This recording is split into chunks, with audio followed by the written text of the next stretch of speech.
Kata baginda Rasulullah sallallahu alaihi wa ala alihi wa sahbihi wasallam, "Idza wudi'atil janazatu wahtamalaha ar-rijal." Kalau jenazah itu diletakkan di keranda untuk dibawa oleh lelaki-lelaki yang membawa pergi ke kubur. Fa idza kanat salihah, kalau mayit itu orang yang saleh, dia akan bercakap. Akan bercakap kepada siapa? Kepada yang membawa itu. Macam mana boleh bercakap kepada yang membawa? Adakah yang membawa boleh dengar? Tidak pernah kita mendengarkan ada orang membawa jenazah mendengarkan kata-kata mayit yang dibawa itu berkata kepada yang membawa.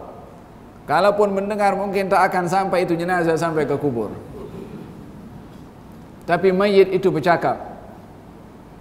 Yang memberitahukan kepada kita adalah orang yang mengajak kepada kita untuk beriman kepada perkara yang gaib. Dan inilah keistimewaan iman yang Allah berikan. Baginda Rasulullah bersabda, jenazah kalau diletakkan lalu dibawa oleh lelaki, dan kalau jenazah itu orang yang saleh, akan mengatakan kepada si pembawa itu, qaddimuni, qaddimuni, percepat aku, percepat aku. Yakni nak cepat masuk dalam alam barzakh, tak payah tunggu lama. Sehingga subhanallah,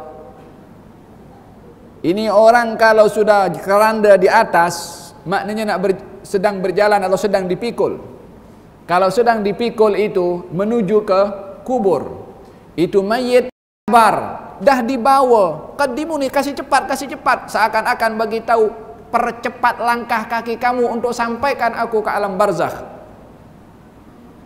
Sementara itu keranda bukan di rumah, bukan di hospital lagi, sudah berada di atas pundak mereka yang membawa mereka tergesa-gesa untuk sampai ke alam barzakh.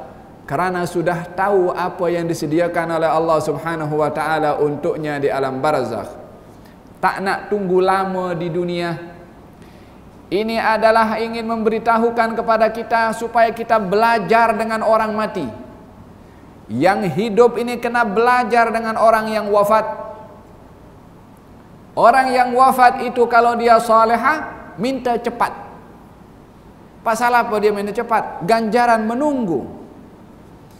Seakan-akan memberitahukan, wahai kamu yang pikul aku, wahai yang hantar aku, wahai semua orang yang mendengar hadis Nabi Muhammad yang memberitahukan bagaimana keadaan orang yang berada di pundak untuk dibawa ke alam barzakh, jangan kamu abaikan kehidupan kamu di dunia ini yang penuh dengan penipuan, kenikmatan yang sesaat, yang tiada hakikat kenikmatan. Aku yang sudah mendahului kamu dengan amal yang saleh, ketika berada di pundak orang yang nak bawa aku dah tak sabar berada di pundak tu, kepingin masuk terus dalam alam barzakh.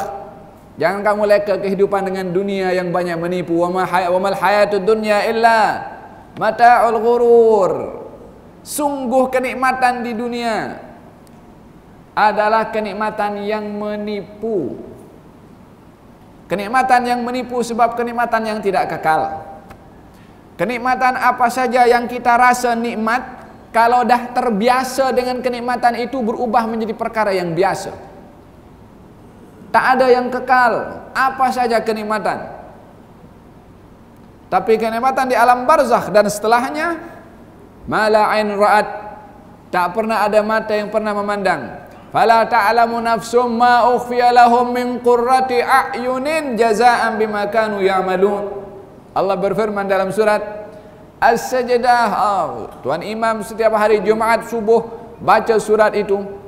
Coba kita bayangkan, fala ta'lamu nafsun, tak ada satu orang pun, satu nyawa pun tahu ma ukhfiya lahu, apa yang sudah disimpan oleh Allah Subhanahu wa taala untuknya.